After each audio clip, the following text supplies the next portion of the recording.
There we go. All right, welcome to day two. Already, I think we're having a good time, so let's keep it going. This is the operations plenary.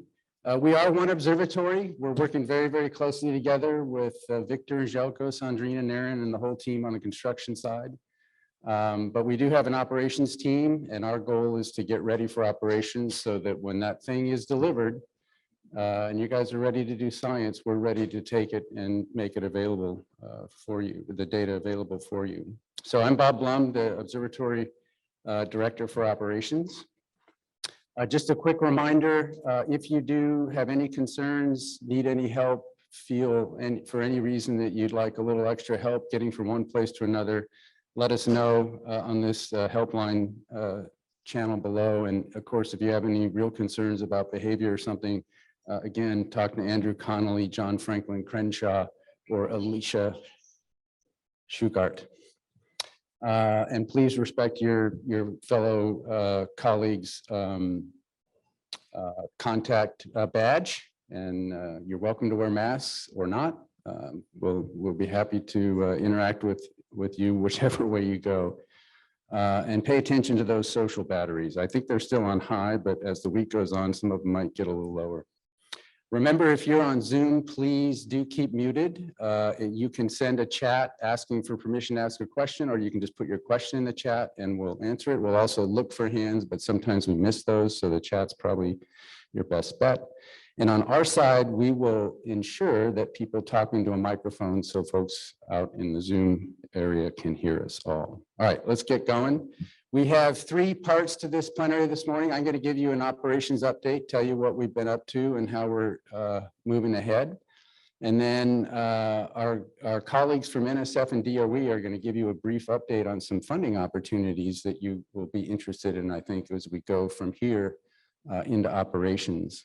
And then finally, we'll have another excellent set of student presentations like we had yesterday. Looking forward to hearing those. It never hurts to start by, saying really crisply what you're all about. And so I put up the mission statement here for you to see as we look at this nice image of the facility not too long ago, taken by our own Yusra Al-Said. We're going to produce an unprecedented astronomical data set for studies of the deep and dynamic universe. We're going to make that data widely available to a diverse community of scientists and engage the public to explore the universe with us. If you were here yesterday, you know there's a bingo item in there somewhere. All right, so I'm going to cover a few words about research inclusion, the current status of our operations team, what we're up to, some schedule lead on from what Željko, Bill, was telling you yesterday. Talk about our Inkind program, some advances we've made with the Euclid Consortium. I don't actually think we're going to talk about satellites, but if we do, well, we can talk about satellites anytime this week.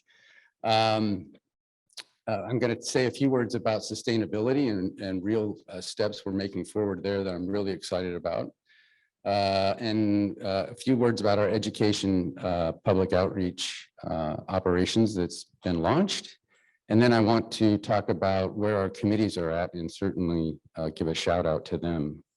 So let me start with something that we feel is extremely important, research inclusion. We want to build in inclusion not just in who we are and how we interact with each other, but actually in our research. We want to bring in groups right from the beginning that have historically been underserved or underrepresented in frontline research. We feel like Rubin and its LSST is the ideal way to do that.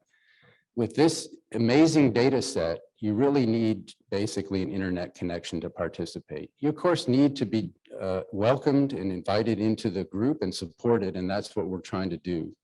But we want to do it from the beginning. We don't want to try and start doing it at the end. So we have set up a research inclusion working group.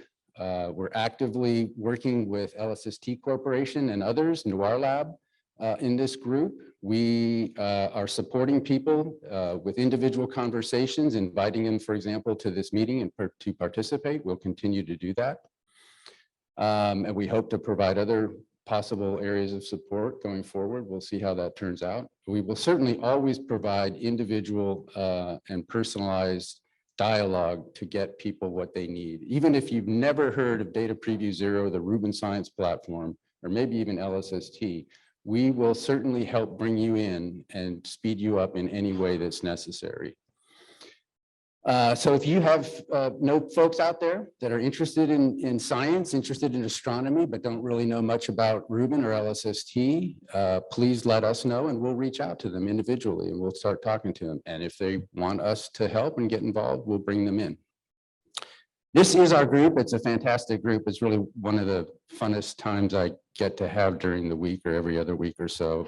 This is Sandrine Thomas, who you heard from yesterday, Federico Bianco, Gloria Fonseca Alvarez, Beth Willman, our own Rampal Gill, Phil Marshall, who's the Deputy Director for Operations for Rubin at SLAC.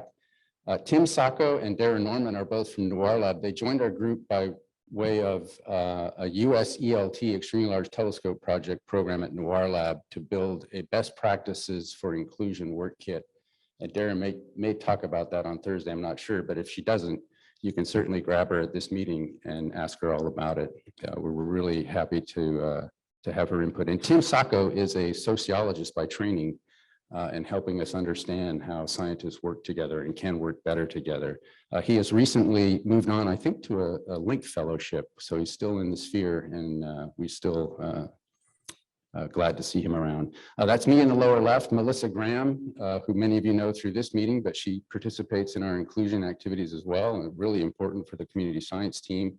She's at the front edge of interacting with all these folks that we invite in. Jenna Sokolovsky, who's at Columbia and also LSSTC, has been a big help in getting this thing off the ground. And that's Will Clarkson, who's the science collaborations coordinator, who's recently joined us. We're happy to have him on board. Yeah, we heard about this yesterday and we're making huge progress, and it's going to be not too long before this thing is taking real data. So it's all there, it's all working. Those are all the pieces of the telescope on the left.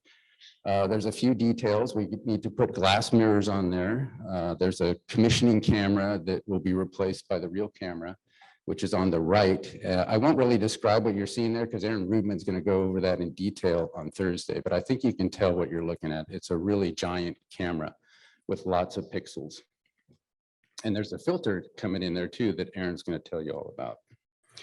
And then the third thing that we've made huge progress on is our data facility. So we have the camera, the telescope, and the data facility. That's pretty much it. So now it's details and getting there and turning the data flow on. Our data facility is at SLAC. This is the US data facility. It is operational. We are bringing data up from the mountain right now from this 1.2 meter telescope, the Augstel that you've heard about. On the right, there is a plot of the shutter time versus the time it took to get to the US data facility. So I think that's pretty good. It's 15 seconds. It's not as good as we want to get with the big images eventually, but these are early days. In any case, we're actually taking data, we're processing it with the Rubin pipelines, we're sending it over the long haul network, it's arriving at the data facility, and people are analyzing it on the science platform. So we're making huge progress. We're going to be ready by the time we put all these other things on the telescope and install the camera. We are supporting over 300 people here at the data facility. We're supporting many hundreds more on the Google Cloud of user access in Data Preview Zero, and we'll continue to do that all the way through. It's just going to be more and more people getting in the data facility, getting on the Google Cloud and using things as we go forward. We're supporting the camera testing now at the data facility, and we've made big progress in our multi-site processing model, where we have our colleagues from France and the UK contributing to the data release processing, the annual data release processing. So we will ship images to them, they will process them, we'll put all the data products together and make them available to the community. So we're making big progress there too. And you'll hear more about that if you go to the right session sometime this week.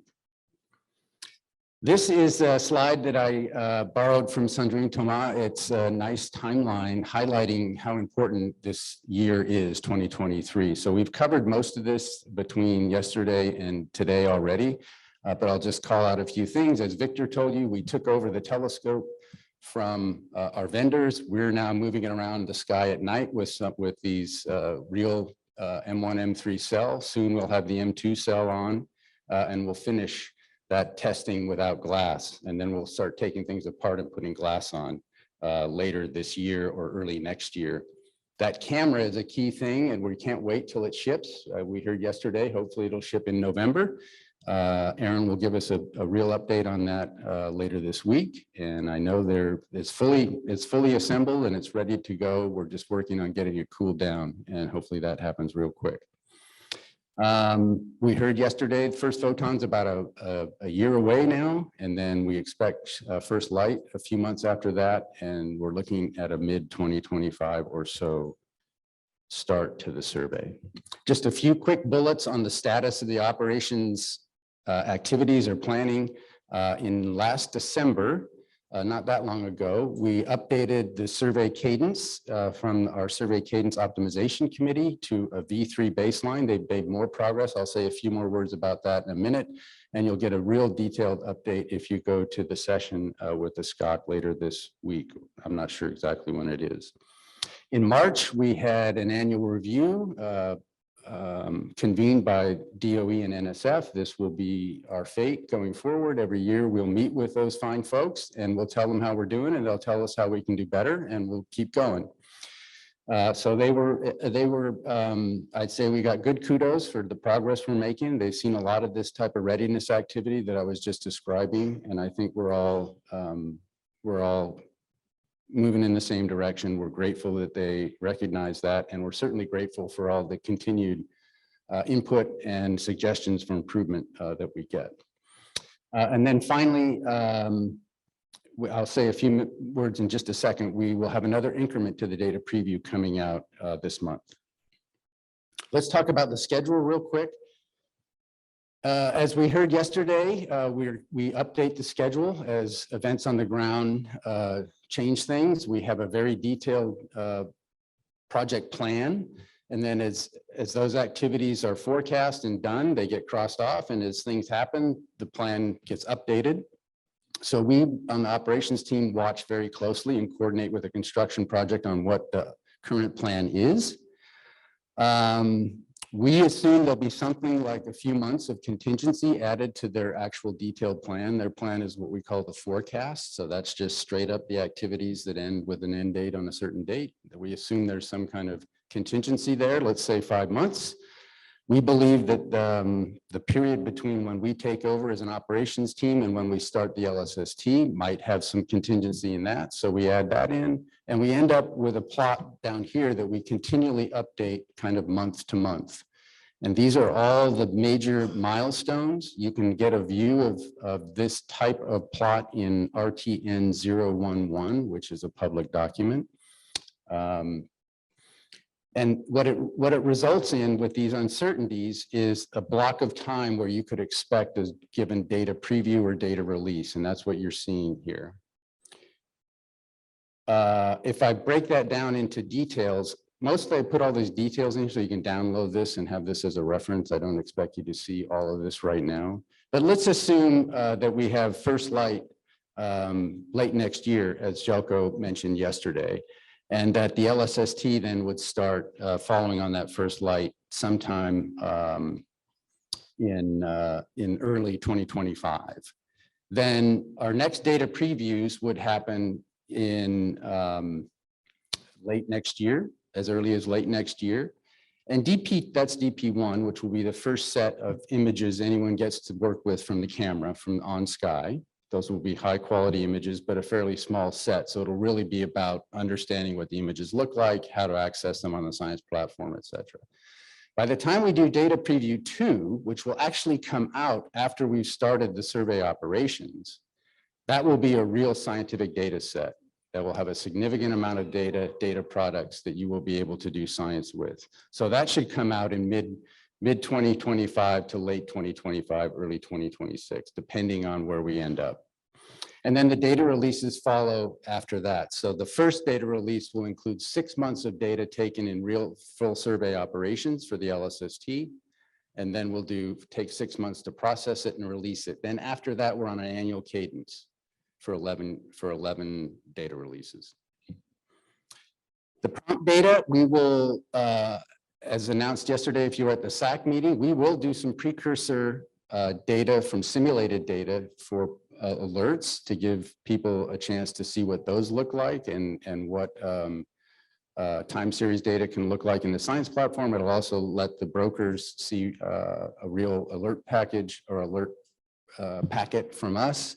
Although the brokers, remember, are actually working with real alert streams now. So we don't have many doubts that they'll be able to do this. It's just a matter of scaling up to Rubin. There will be latency as we go through and start actually producing alerts with the real camera. That means it won't be the 60-second timing that you get an alert after we've closed the shutter. It will be sometime later. The first ones will be way, way later, right? They'll just be basically to let people see how things are working. And we will give brokers access to that latent stream before the end of science validation and verification at the end of commissioning. These alerts will be world public. And we hope that there'll be, something of interest by the end of commissioning, and then we'll keep rolling as we go forward into operations. The prompt products database will be available before this data preview 2 comes out in operations. So that's kind of the first 6 months of operations. Sometime in that period, this prompt products database will appear on the science platform, and you'll be able to access it. So who gets data when? Everybody gets data at the same time. Put commissioning off the table. There's a commissioning team working on getting the thing working. They're going to look at data and do lots of stuff. You're not going to be looking at those data. When commissioning is done, or maybe right at the very end of commissioning, as we roll into science verification, that looks like real operations, then people will start getting access to data. Every data rights holder gets data at the same time. That's US scientists, Chilean scientists, and our in-kind contribution international collaborators. The alerts will be real public in steady state, and so those will come out from the brokers. Your interface with the alerts will be the community brokers, not Rubin themselves. The prompt images, the ones that are associated with those alerts, will be available to data rights holders 80 hours after the shutter closes on those images. So at some point after a few days, there will be a regular stream in steady state operations of imaging data that you can go to the science platform and access. Other data products will come out. All the data rights holders will have real-time access to those through the US DAC and the RSP, the Rubin Science Platform. The public data releases will be, that means data can be shared with anyone in the world, will be available 2 years after the proprietary period. That is 2 years after the data release that they were in comes out. The actual details of how anyone would access that is still to be determined. We're working on several channels that will make that happen, but it's not going to be through the science platform at the US Data Access Center. Okay, moving on to more readiness activities. One of the key things we need to do is make sure we have the staff lined up to take over the operations as we go into operations from commissioning and construction. And I'm happy to report we keep making progress on this. This is about 200 FTE in that pie chart. Here you have a picture of Chuck Claver giving a chat to folks up at the summit earlier this year. We had a nice time visiting down there and talking to people about their operations roles. This pie chart, the whole point is to make everything the dark teal color. So we've got more than half of the folks kind of confirmed in roles. We've had initial conversations with another group, and there's a few who we've identified who we want to take on a role but haven't talked to them yet. And then it's this red piece that we want to keep shrinking rapidly as we go through the next year, which is roles that we have in the plan, but we haven't identified who's going to do them yet. So I think we're making good progress on that. And we got to, when I show you that chart next year at this time, it should be pretty much filled out. Another big thing for readiness for operations, of course, is the cadence of the survey. We have to enter the period of operations knowing just what we're going to do so we're efficient. And you all know what we're going to do and what you can expect. And so we have a group led by Federica Bianco, who's the deputy project scientist. called the Survey Cadence Optimization Committee. This is a great group of people from your community who are working with us, experts, to look at all the different outcomes of potential cadences of the survey and decide which one or ones balance all the science aspirations the best. So it's not an optimization because there is no perfect end result. If there's trade-offs to be made between one science area and another, as you all know. Anyways, they've made great progress in the ensuing time since December when they updated us. They have made more progress. There's now a V3.2 of the baseline footprint. That's what you see here on the right. That big green area is the whole southern sky. That's the main deep, wide, fast survey area. You see little yellow spots in there. Those are deep drilling fields, which we stare at much more intensely and take many more images on.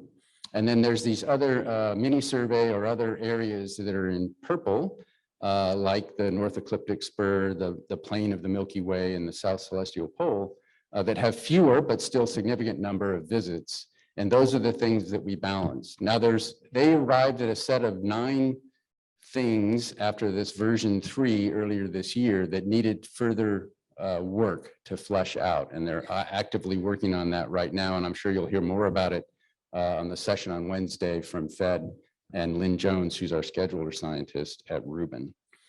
But briefly, if you look in this document PSTN 055, you can see what their current summary of the situation is. And in fact, we've made some progress since that document was last updated, and I'm sure they'll update it soon.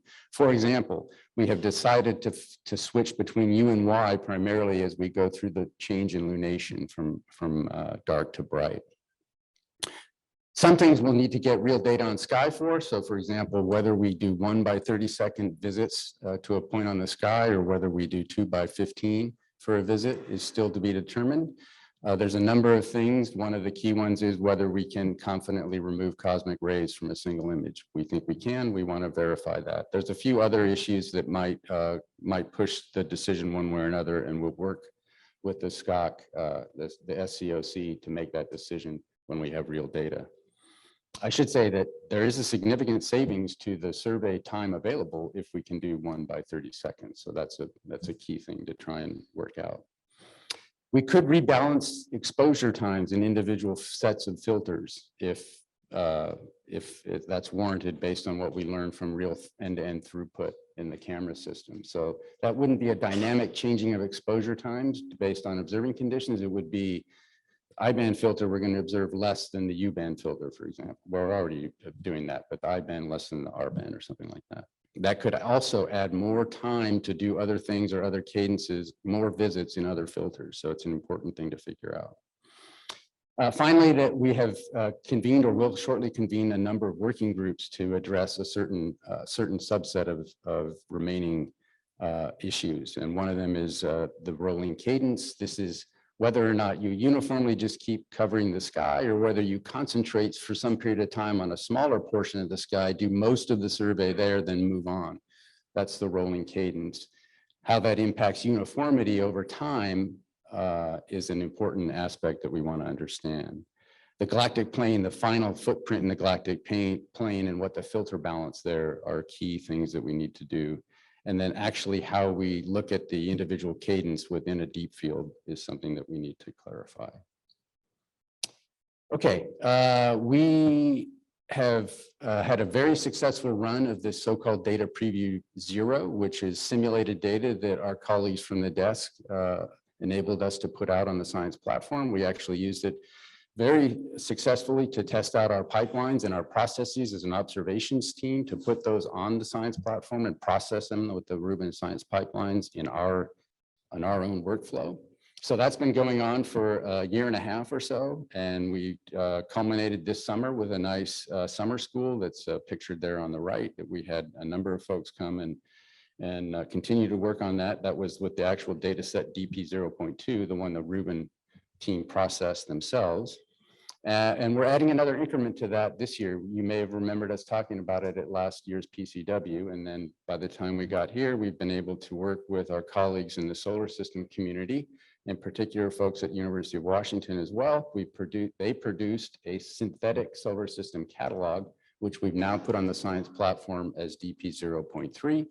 We will have a delegate assembly for all those folks who currently have accounts and want to join. That'll be August 18th. There'll be more on this later this week on Thursday, I guess, at 2 p.m. So go check it out if you're interested in DP 0.3 and the solar system.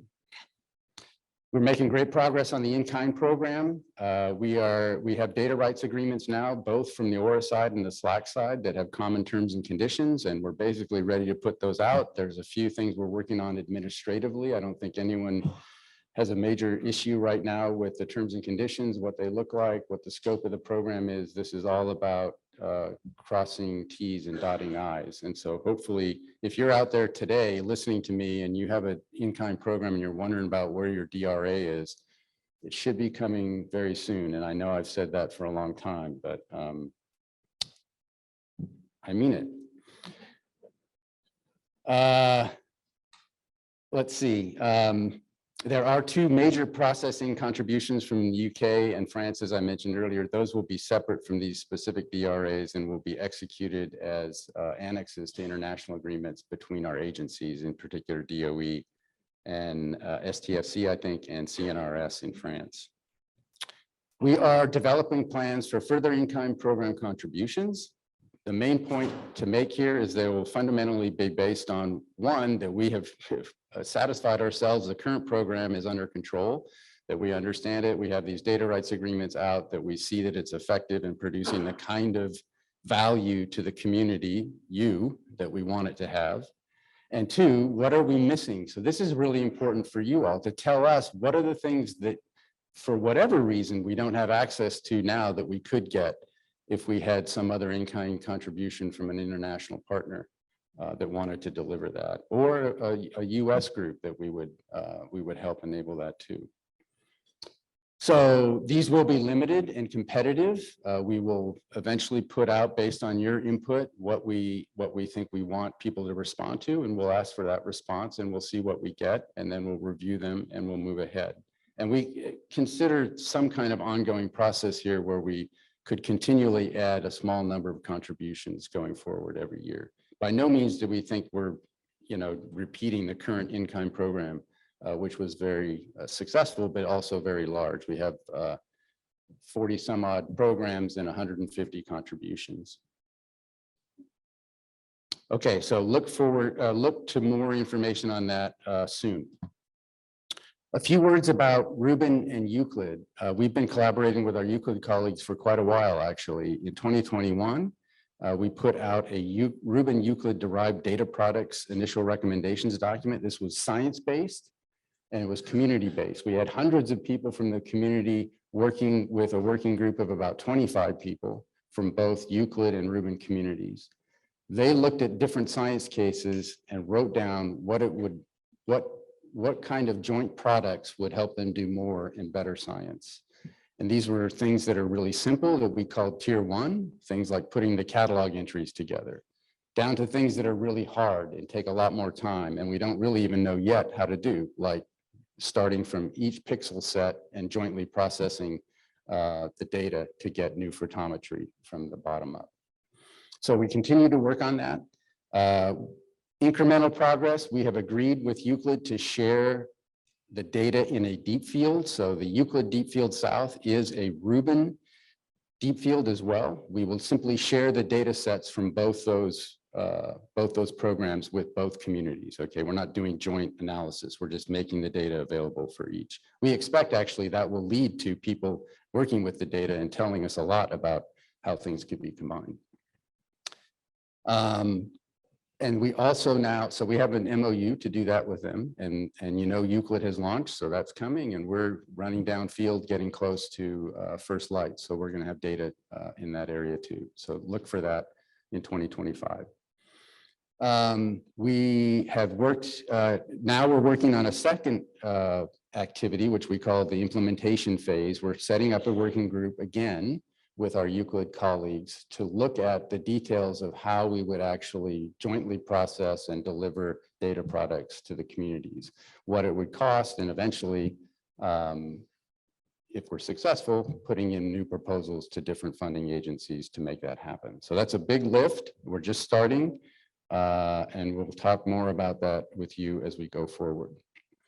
We are coordinating with Roman as well. We talk actively and frequently with the Reuben project leadership. We talk with folks at the different NASA centers as well. And there's a Rubin-Roman session later this week that I invite you to go check out, where you might hear some more about that. Okay, just a few words about sustainability. This is something that is really taking off at Noir Lab throughout our sites from Hawaii to Arizona to Chile. In particular, we've gotten a lot of really great support recently from the NSF. We have funded projects at the Gemini South Telescope right next to Rubin to make it its complete daily cycle of activity on the mountain carbon neutral. So installing more solar panels than are already there, adding a battery system, and fully completing that carbon neutral system for Gemini South.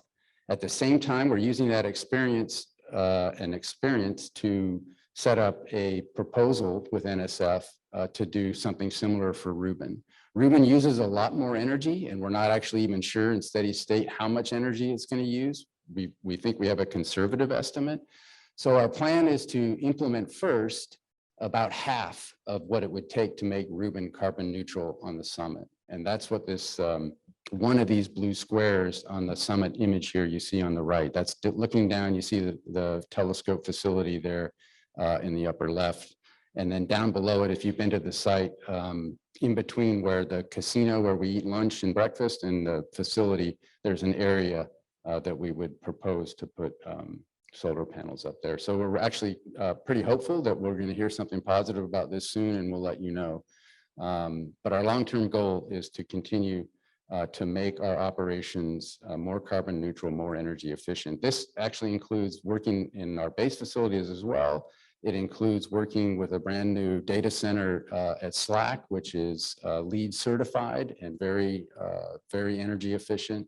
It includes, upgrading. If you walk over to our building here, where Rubin and Noir Lab are headquartered, it includes energy saving efficiencies there beyond just photovoltaic systems. So we're really excited about that and very grateful for the support from NSF, in particular, Deborah Fisher, who's the outgoing AST division director. A few more slides here. I'm almost done. We are excited that the Rubin EPO program is part of operations now. They were the first subsystem from construction to finish, and they've come onto operations. We're working with them now as a team within operations. They have launched a website and many activities and items on that website. We invite you to go there and check it out. It's both in English and in Spanish, rubinobservatory.org. This will be the main Rubin Observatory webpage going forward. There's still a lot that we're working on, but as far as the EPO programs go, there's a lot there already, including games and news events, this series of Rubin Voices, which is really interesting. I invite you to check that out. Different education programs that are being deployed basically around the world, but using our online activities. And we're also starting to test our citizen science program, which was built as part of the EPO program. So what this means is the EPO team has worked with Zooniverse to enable citizen science once we have the data turned on with the LSST. And they have a set of tools, basically notebooks, where scientists, that's you, not public citizens, but scientists, data rights holders, can go onto the science platform and go through a very straightforward workflow to develop a citizen science program. It will automatically, it will be sent to be vetted by the team. They'll let you know what's good or what needs to be tweaked. And when it's ready, it will go over to Zooniverse and get data, and you'll be able to, connect with the worldwide community of citizen sciences to do your science project. So it's really exciting. We can't wait to start seeing that. We have some plans. They're not advanced enough to tell you about them, but we have some plans maybe to do something with some precursors before LSST data flows, so that we know everything's working right away. By the way, the EPO open house on Thursday, please come and join us and keep working on your bingo card to win that prize, which we still don't know what the prize is. Or I don't know what the prize is. Okay, Stephanie says you have to come and find out. But that's the way this game is played. I'm almost there at the end here. So let me just say a few words about our committees and some policy activity that we've been working on lately. First of all, I can't say enough about how grateful we are for these community-based committees to be set up and running and helping us do so many important things. So we have the Science Advisory Committee. Some of you may have participated in their meeting yesterday. We have a users committee that's actively working. There will be a session on Friday that you're welcome to come join with the users committee. They are regularly giving us reports about how users are connecting with the data platform on the cloud and Rubin Science platform. It's been very useful already. So super happy that they're up and running. The Survey Cadence Optimization Committee I already told you about, and our Contribution Evaluation Committee, who has not been too active lately, but did a huge amount of work to get the Inkind program off the ground. If anyone from one of these committees is in the room, would you mind standing up just so people can see you? And I would like to give you all a round of applause.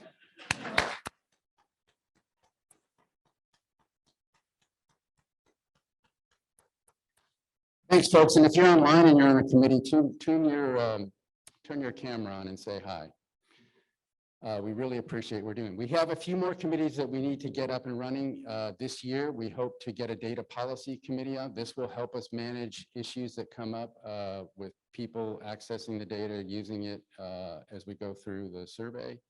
The resource allocation committee, this you could think of like a TAC. We're going to have resources available to do computing with the data, but we only have a certain amount, and we expect those to be oversubscribed. So we will have a peer-reviewed process to select programs to use those compute resources. We'll call that the resource allocation committee. And we'll also be setting up a resource forum, which is a agency international partner level, Rubin level annual forum to discuss how the overall functioning of the Rubin operations is going, to identify issues of mutual concern that we can then work together to solve, or to see what's going great and we can all go home without spending a lot of time.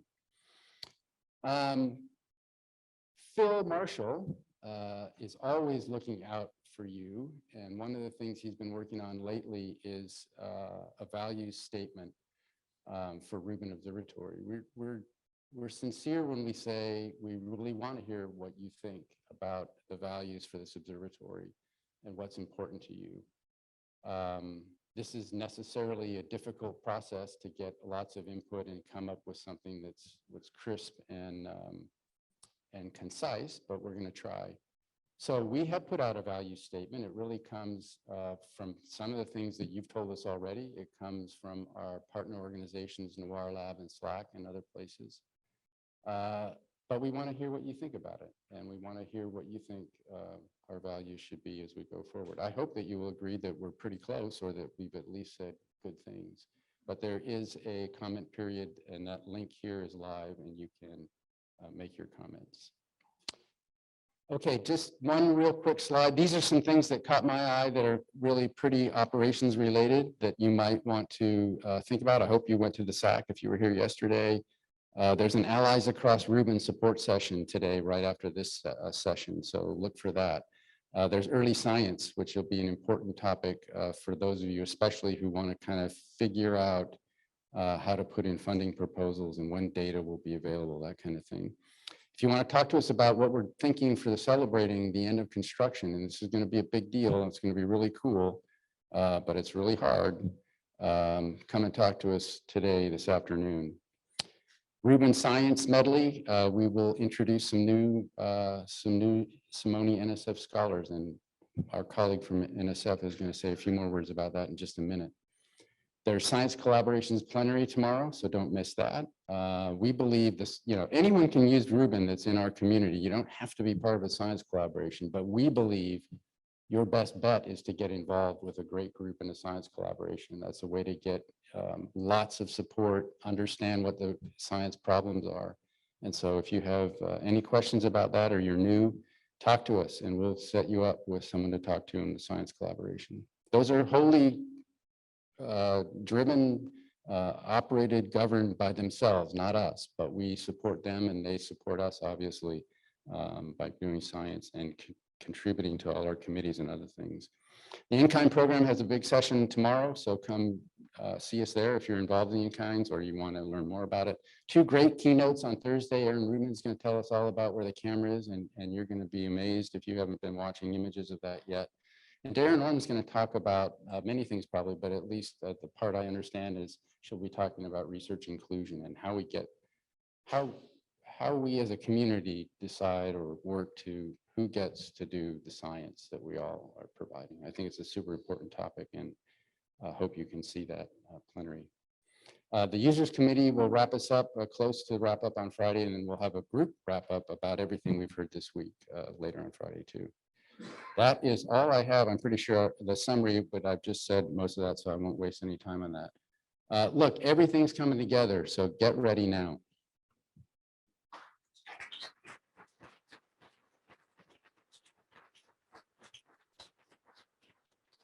Okay, I'm going to invite Ed Ajar and Kathy Turner. Ed's from NSF Program Officer, Kathy's from DOE High Energy Physics, and they're going to tell you a few things about some funding opportunities.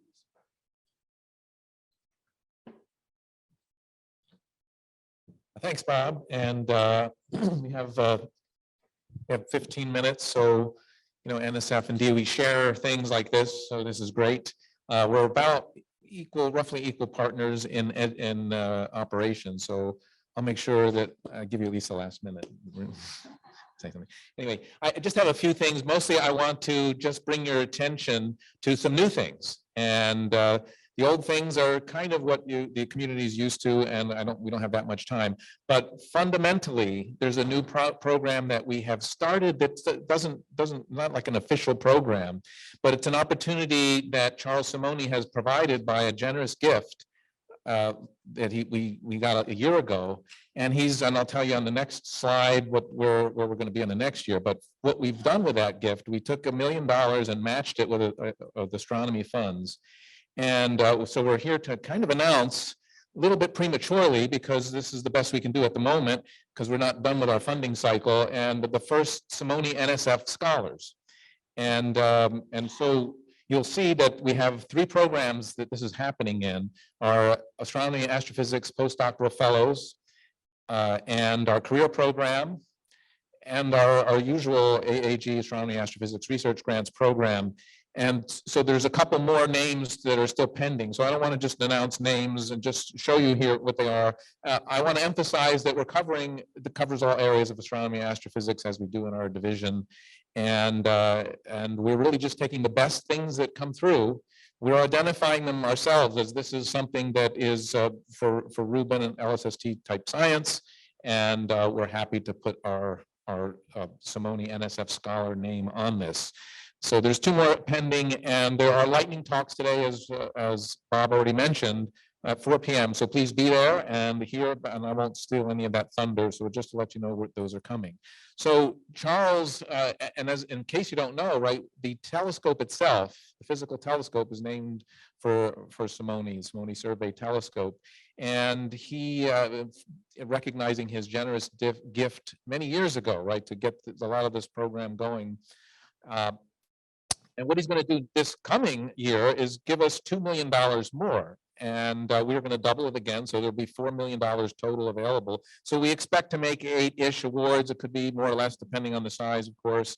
And as I said, this is going to come out of our career proposals. So some that have already come in, our postdoctoral fellowships and our regular grants programs.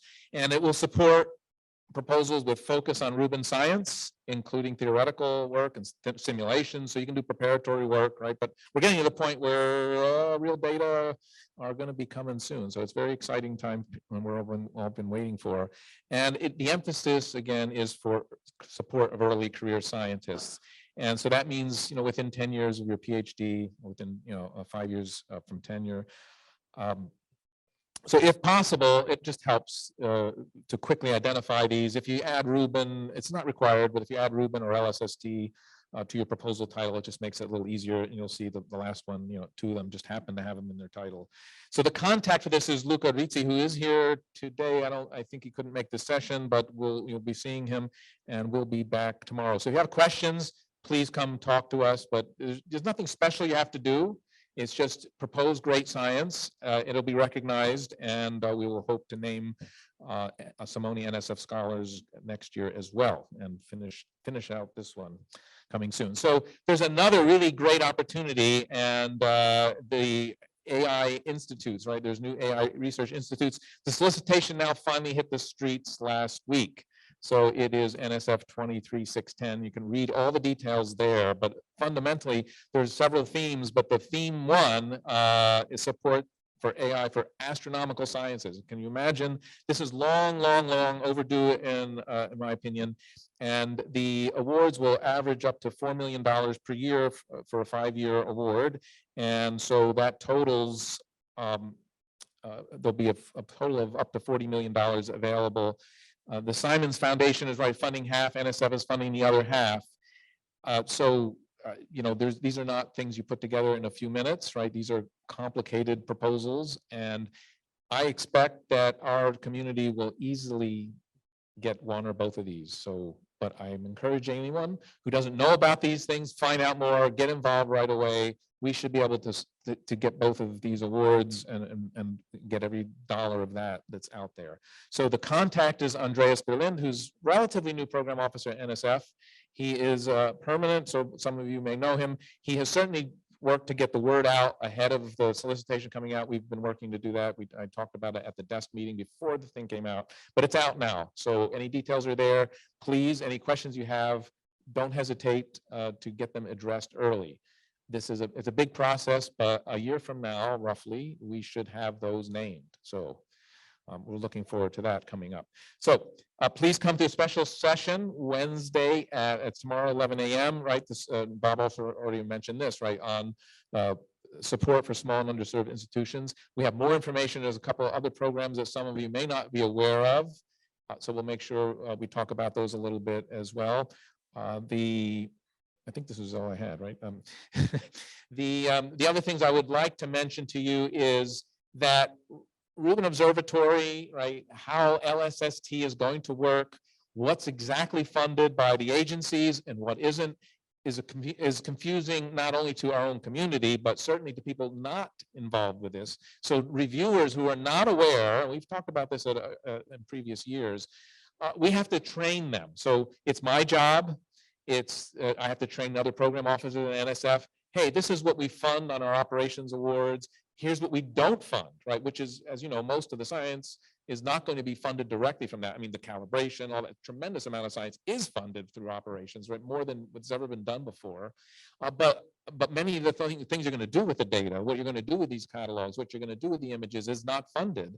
And we have to make this clear. So we started probably a couple of years ago with working with our operations team on putting something on the website. So here's what is funded and here's what's not. But that's not enough. What I tell program officers is not enough, right? Because they'll be telling reviewers, because people, no matter how much you tell them and they can have out there, it doesn't sink in. So we have to keep training and repeating and repeating and repeating. So I ask you in your proposals, please repeat, spend a paragraph saying, hey, the operations team, NSF and the DOE fund these things, but the funding stops here. And what I'm proposing in this proposal is not funded. It explicitly is not funded. Emphasize. I know you have to waste a little time in your proposal to do it, but it is worth it, because we don't want them to get this idea, reviewers, because no matter how much you fight against it, they're going to get some ideas in their head, because they're looking at a pile of really good proposals and they're just looking for reasons. Okay, how am I going to figure out which ones are the best? And to put so anyway, that process has to continue. Please do that in your proposals. And I look forward to lots of great proposals coming through. And I have no doubt you're going to see the funding just keep increasing for the science that's coming out of here. Each agency works differently. We don't set a pile of money aside just for this. And you can be critical of it or not, that's fine. We have a lot of more flexibility the way we do things. And that, so it has its strengths and weaknesses. We are pretty good at working on the weaknesses, but it takes our community to all work together. So if you have questions, please ask, and we're happy to answer them, and wish you all the best luck in the next funding season. Yeah.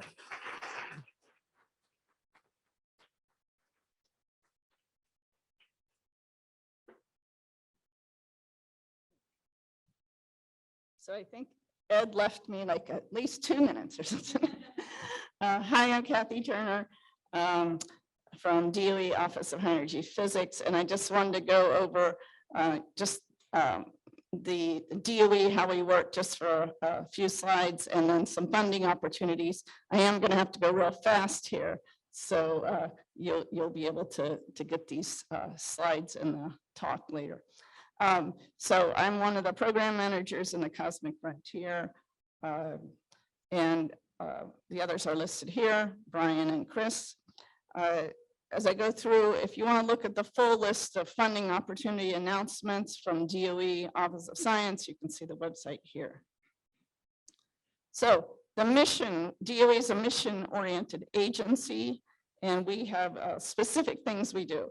So DOE overall mission is shown here on the top. To save time, I'm not reading. And then within DOE, we have the Office of Science, which has a specific mission. One thing about DOE is we have our DOE National Lab System. For example, SLAC is one of our national labs. And they, their job is to develop technologies and projects and instrumentation to carry out the science. And also, they have supercomputing facilities all over the DOE National Lab facilities. So the Office of High Energy Physics is one of 6 science offices within an Office of Science. And our mission is to explore the fundamental nature of matter, energy, space, and time. And as a mission agency, we use community input to develop a strategic plan to carry out certain projects and experiments to reach our science goals. So if we have a science goal of dark energy, our community has selected, a number of projects to carry out that dark energy research. Okay. We have experimental research funding, so what we call research funding, which supports scientists. Okay, and it supports scientists whatever they're working on. And so typically scientists in the HEP model world are participating in the design, construction, operations of projects and experiments, as well as doing the data simulations and analysis and planning for the future. So a scientist that's funded may have, feet in multiple different pots, however you say that. Okay. Okay. So where do we get advice from to develop our plan? Is from official government FACA panels, Federal Advisory Committee Act. One is HEPAP. This reports to DOE and NSF on particle physics and high energy physics. And one is the AAAC, which reports to DOE, NASA, and NSF. Okay, and they have subpanels which carry out specific studies. And we also get input from National Academy of Sciences studies, such as the Decadal Survey, which you are all familiar with, basic research needs studies, etc. So we are carrying out a strategic plan, which has a staged suite of projects as recommended by our HEPAP 2014 P5 strategic plan. So within high energy physics, Cosmic Frontier, the way the Cosmic Frontier subprogram is set up is we're using, it's defined as using naturally occurring data to study the fundamental, to study HEP mission science in areas complementary to our accelerator-based experimental energy and intensity frontiers. Okay, so the high energy physics is primarily accelerator-based, but Cosmic Frontier is using naturally occurring data. So the Cosmic Frontier program is we're doing imaging and spectroscopic surveys to determine the nature of dark energy, and I'm listing them here. Of course, here we are with Rubin, so I've called that out. And for Reuben, we're, of course, DOE built the camera, which you saw pictures of earlier. And we're working on the commissioning and, of course, operations, as Bob has mentioned. And to carry out our science is the LSST Dark Energy Science Collaboration. We have measurements of cosmic microwave background, and we have underground searches for dark matter particles. So the funding opportunities. So we have an HEP funding opportunity announcement every year. And this has been the primary avenue for university faculty to request research support for scientists for greater than 10 years. And this, again, is to support scientists participating in all areas. And it usually comes out in late summer, early fall, and it calls for proposals in all our different areas in high energy physics, including cosmic frontier. I do want to note that if you're doing theoretical studies, purely theoretical studies on your own that are in cosmology, you could apply to the HEP theory frontier. But if you're on one of the collaborations and you're doing studies as part of that collaboration, then it would go to the cosmic frontier. So there's a process we go through. However, the times they are changing. That's why you got to pay attention each year. So I'll get to it in a second. So each year we also have what's called the open call FOA for the Office of Science, which calls for proposals in all research areas and in everything that people do. It usually, it starts at the beginning of the fiscal year and lasts for the whole fiscal year. We have been using this FOA for conferences, supplements to existing grants, experimental operations, and for proposals that were too late or somehow got kicked out of the HEP FOA. However, this is what has now changed. Starting in 2024, we are no longer going to be having this specific HEP FOA. Everybody is going to apply to the open call FOA. And this is still in draft, so we've got to watch this carefully.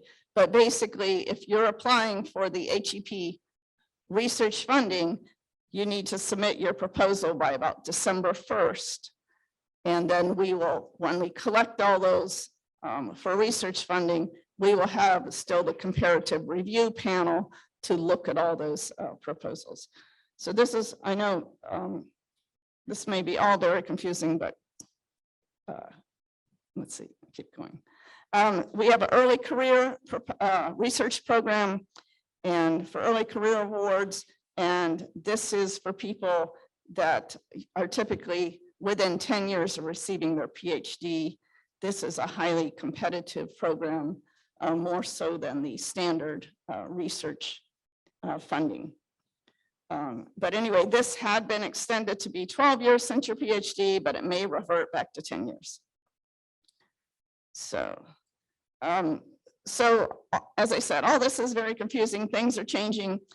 Things typically change every year in these funding opportunities. So if you are applying for grants, you really need to make sure you're up to date on the latest things. So every year we have a PI meeting. This is typically of primary interest to university faculty or people who are about to become faculty. But it's not for people who already have grants or just already have grants. It's people that are applying. So we really encourage everybody to come and learn more about the HEP program, how it works, what our funding processes are, et cetera. So you have to go to this website and register. There's presentations. We're going to give overall presentations, and then Cosmic Frontier program will give presentations. You can sign up to meet with us individually. Okay, some additional info here, but basically read the FOAs very carefully. Things are changing. If you have questions, we're here to help. I'm happy. I'm trying to meet as many new people as I can here, but always send us an email and we can try to answer your questions over email, set up a Zoom meeting, And we really encourage everybody to attend this PI meeting because it really is going to give you most of the information you need to know. So that's it.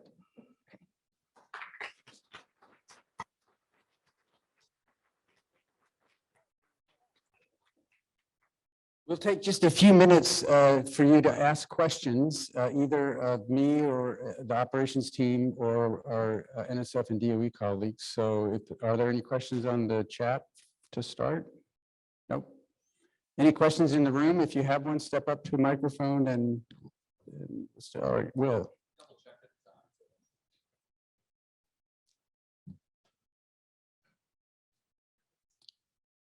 Well, I can, but I'm not sure you're on. And please just say your name, folks, if you step up and maybe where you're from. Okay, Will Clarkson, Thanks Collaborations Coordinator. Thank you for that great presentation. On the point you raised, Ed, about knowing what will or will not be produced, just to point out that it's a document for the room out there, I think on Zenodo, that indicates the boundaries of what Rubin will and will not produce to support proposals. It's continuously updated. I forget the link, but if you Google Rubin data products abridged and search for Melissa Graham, who is the first author of that, you'll find it. So maybe Melissa could put that link in the Slack channel for us if she knows what we're talking about. yes. Yeah, to help with proposal writing. Thank you, Will. Hi, Dara. Hi, Darren Norman, Noir Lab. I noticed that Kathy, the peer plan is mentioned there, and I was wondering if you wanted to say anything about what that is and what it might require. Oh, okay. Well, so I did forget to mention, I am also going to give a presentation tomorrow in that other session that Ed talked about on funding opportunities we have for underserved populations or universities and other funding opportunities we have available. So I was going to go in that more detail, but the peer plan is a new requirement in our FOAs starting this past year to show how you're I'm forgetting the acronym, to show how basically you're mentoring diversity and inclusion and stuff in your program, in your research. Thank you. But I'll go over it tomorrow. Rachel? Hi there, can you hear me? Yes. So you highlighted earlier in the presentations how much the whole community has contributed through the science collaborations, through various committees, etc., and how beneficial that is to Rubin and to the science collaborations as a whole. Is there any scope or a particular channel available for supporting the science collaborations themselves? Because that takes work in and of itself. Do you mean, does Rubin have some set of resources that can support the science collaborations? Well, I'm aware that Rubin itself doesn't, but maybe the funding agencies could consider okay. creating opportunities. I'll let Ed and Kathy answer. I will say that we do support travel to committee meetings for these committees that we've stood up. Yeah, thanks for the question. It's not the first time this issue has come up, and I think there's nothing stopping our division from taking a very different approach to how we do our grant programs, right? Some divisions in NSF have very siloed programs. You have this much money and the program director's in charge and it's a silo. We do completely the opposite of that. We have one overall overarching program, astronomy astrophysics research grants, and that gives us tremendous flexibility. And so, as I've been saying to this community pretty consistently over several years, right, please submit proposals. And I'm not saying you're not submitting proposals, so it's not like I'm trying to be contentious, but if every single science collaboration submitted several one proposal even, we would have a very different situation in that we see them coming in like this, because you can all work together in that sense, even though it may not all get funded together. that would kind of force us to take a look at, well, look at the proposal pressure here. Maybe we need to handle this differently because we have the ability to create a different landscape of panels every single year. And we make adjustments, every year, kind of depending on what happens with the proposal pressure. So we are largely driven by that. And not only can we do that, so let's say all the science collaborations had something that looks, like a theme that's not getting covered somehow. We can also put our thumb on the scale on that panel, because typically what we do is have fairly level, same success rate across all those panels. But we can always stick our thumb on a particular area if it makes sense. So we don't need to create a special program. I know this, what it should, we should, but it's not hard to argue for certain things where the need is clear. And it's hard to, so a lot of times I've asked the question, well, what is it you actually need? And we don't always get a clear answer I haven't gotten clear answers. So is it training to get ready for the Rubin Science platform use, right? Is it, meeting type money? And because there's different ways we can do those things too, that are maybe more effective for us. And, if it's the usual thing, well, we have, postdocs that need support, graduate students need support. It's going to be hard to argue, well, why is that more important than the work being done over here, right? Because we're trying to support everything. So not being mission driven, being more driven by, well, we the community wanted Rubin Observatory, LSST, and because everyone believes that's an important thing to do, it's going to be high quality science that should definitely be competitive in our normal way of doing things. So that's a long answer to say it's not impossible for us to do it, but what we have in place should provide never enough funds, but enough funds that we're not going to suffer. Now, if we're wrong, we got to keep having this conversation. Thank you for your advice. Sure. Oh, Melissa, go ahead. Yeah, we have two questions from Zoom if there's Okay. time. Okay, so first I'll invite Meg Schwam to unmute and ask her question. Thanks very much.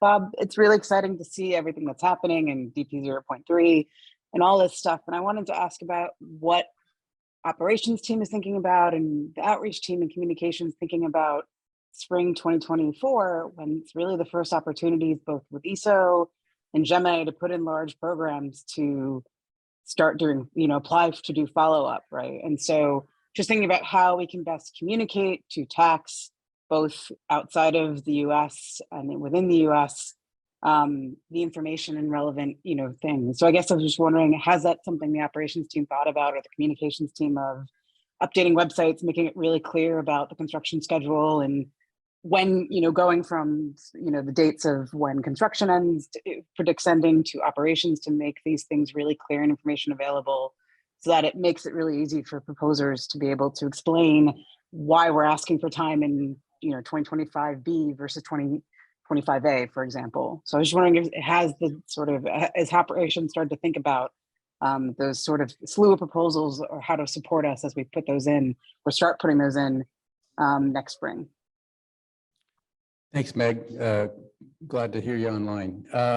Look, I think what's happening right now is we have set ourselves up to understand the schedule and the impact that we see from any given change on the construction side into the data previews and data releases. And we will continue to update that kind of on the month or a few months basis. So I think to your question about when we could start communicating clearly to folks, or next year, middle of next year, a little earlier maybe, so they have the visibility to understand their observing proposals and how they would tie to Rubin data coming.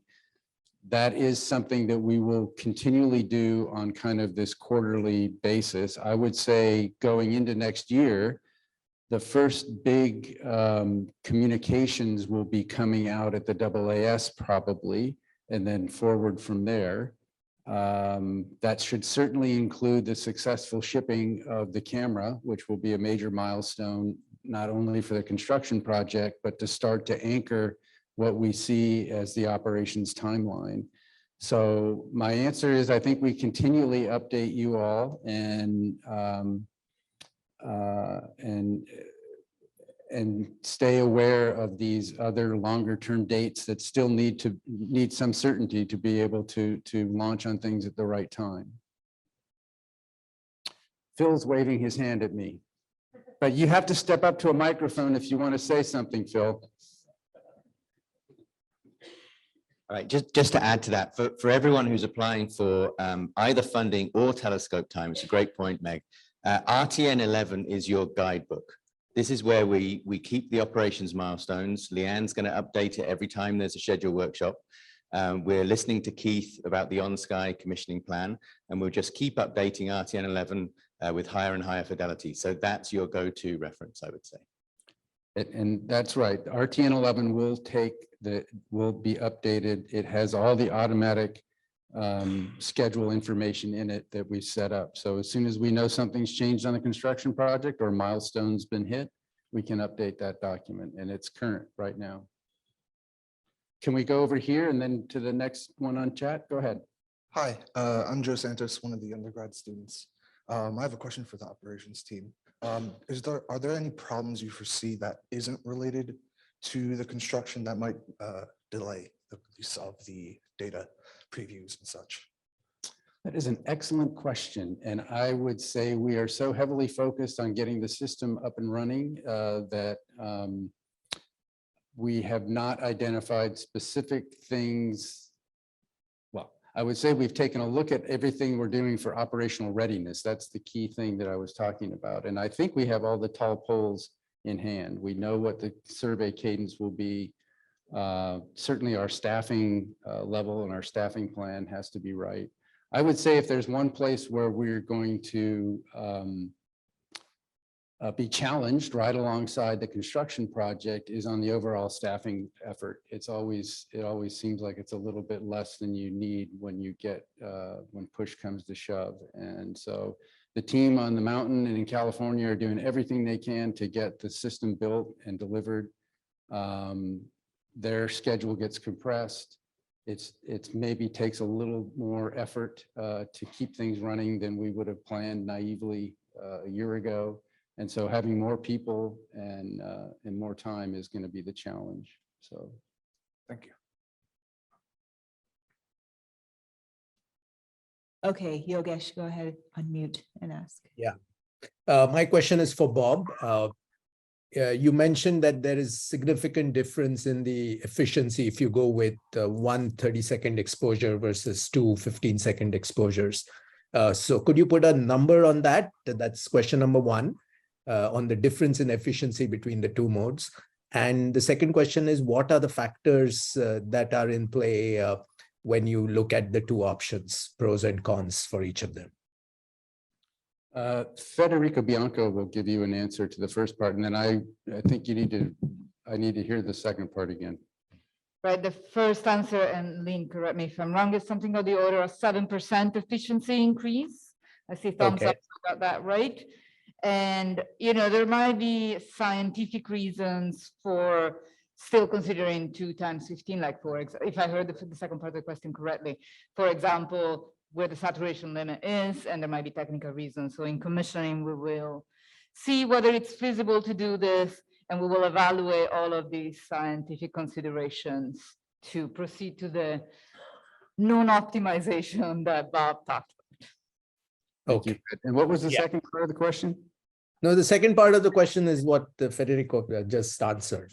It's related to what are the pros and cons of going with 30 seconds versus 2 15 seconds, both scientific and technical. Okay, go ahead, Steve. Yeah, Federica had that completely right, but I just want to stress that in commissioning, we will look at the issues related to both. In particular, we just need to demonstrate cosmic ray rejection, which I think we're mostly confident can be done, but we have to do it. Just real quick, in addition to RTN 11, I want to put out a shout out for ls.st/dates, which is easy to remember. easy to find. You're not going to have to go through a document or anything. That is kept up to date on a monthly basis by the project.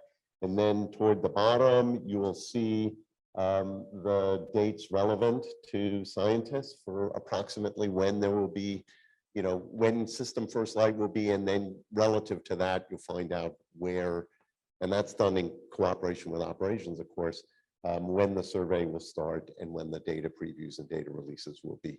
So that's a monthly update that you can find at any time. ls.st/dates.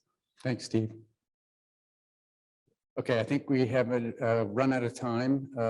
Thank you, Ed and Kathy, for joining us. Thank you for your questions and your attention. And now we're going to move on to some exciting science talks.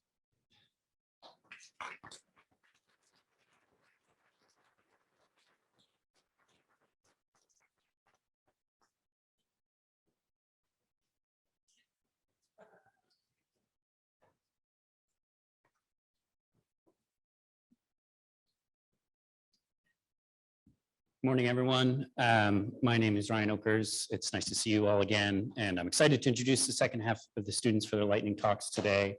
I noticed on the schedule that we're given 30 minutes. We time the students at about 5 minutes, and I promise you I'm not going to bloviate for the next 25. I'll keep my remarks brief.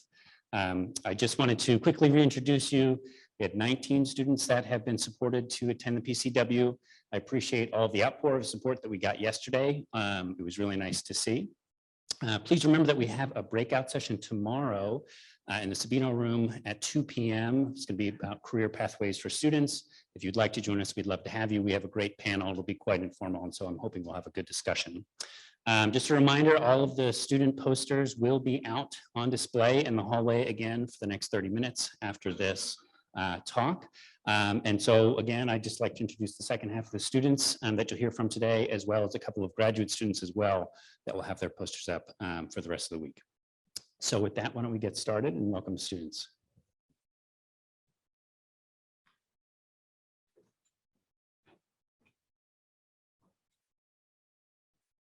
Hi, I'm Peter Kiernan from Stanford University, and this summer I'm doing work on interpolating the atmospheric PSF, which is how the atmosphere blurs light, using Gaussian processes. And not to spoil too much of the poster, but so far it seems that the way we fit the correlation for the Gaussian process is not meeting how the PSF is actually correlated. And on the side, I am doing optimization of photometric filters, which is something that I became interested in along the way. So stop by my poster if you're interested in hearing more about those.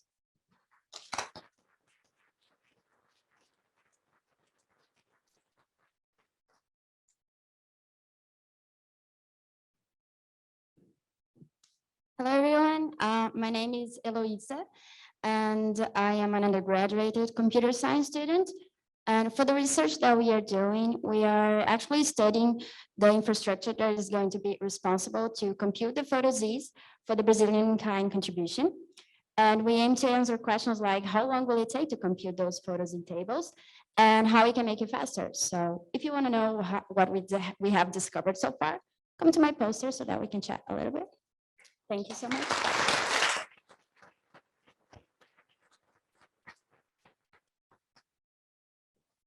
Hello, I'm Matilda Nilsson, and I'll be going into my third year of undergraduate studies at University of Pittsburgh.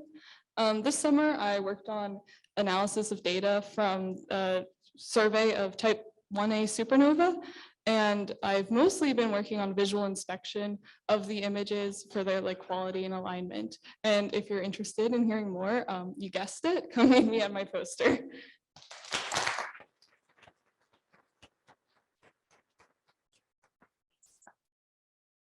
Hi, everyone. I'm a rising third-year undergraduate at Columbia University, where I work with Marcelo Agueros and Jason Curtis. And essentially, we work to characterize open clusters using different age indicators, specifically through isochrone fitting, lithium abundance analysis, and gyrochronology, where we specifically expect to see LSST data really help make these ages a bunch more precise. So if you'd like to talk to me a little bit more, come by my poster. Thank you.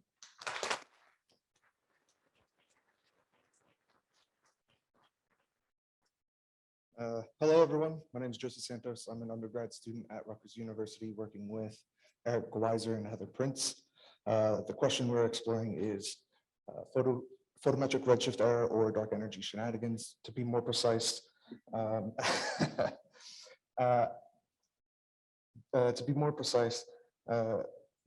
missed my spot. Can we characterize the impact of photometric redshift uncertainties on LSST dark energy constraints using analytical nuisance parameter marginalization? The project investigates how the redshift uncertainties propagate into the cosmological parameters. We're also working on implementing a faster way to do that marginalization. If you want to chat more, please see me at my poster.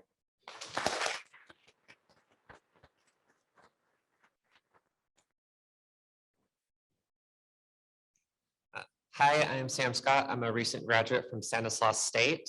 The research I've been doing is comparing multiple supernovas against one another, focusing on the precursors to see if we can find a potential behavior pattern. And so far, we have created a tool to run photometry at the target location. This will help us identify any potential supernovas there. If you'd like to talk more, please visit me at my poster.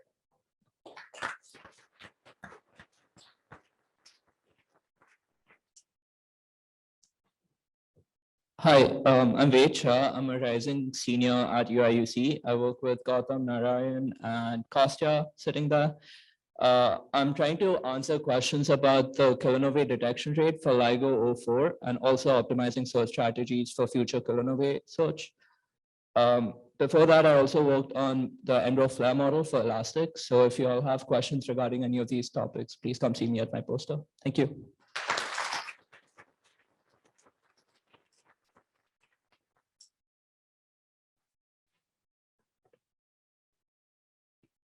Hi everyone, I'm Alessandro Salvatore Tramuto. I'm a graduate physics student at the University of Palermo in Italy.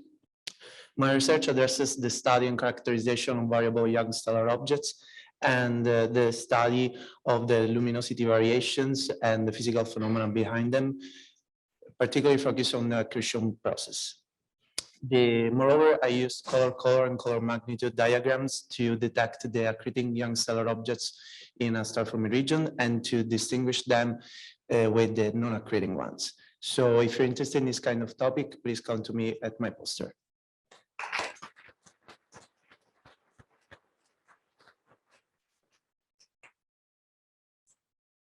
Hi, everyone. I'm Shar. I'm a graduate student at the University of Delaware, and I study transients that are too fast to detect with traditional observational methods. So I'm analyzing ZTF data that was taken in the peculiar continuous readout mode, which has one time axis and one spatial axis. And I developed a neural network. Hi, Fed, I see you're filming. I developed a neural network that can detect sub-second transients on this data. So if you want to hear more about my neural network, this peculiar data format, and why the combination of the two could help us detect some of the most mysterious phenomena in the universe, come find me Wednesday and Thursday at my poster.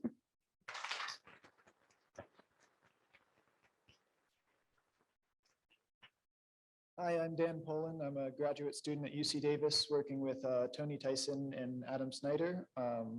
In our lab, we characterize sensor effects in the camera. And the effect that we've been focusing on recently is crosstalk between camera amplifiers. We have an example shown there.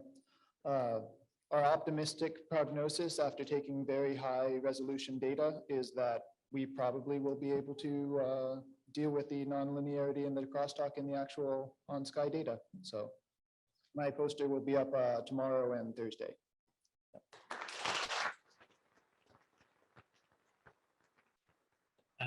Thank you. Let's just thank all the students again.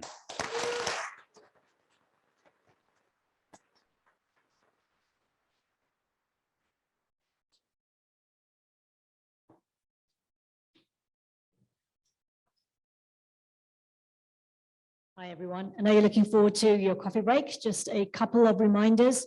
There is a group photo today. Please wear your T-shirt. That's at 5:30-ish in the atrium. So that's the main area where the bar and all that are. And shortly after that, then we will be walking over to Gentle Ben's, where the evening reception will take place. Reminder that the unconference poster is up. Please suggest your unconferences by noon tomorrow. Okay.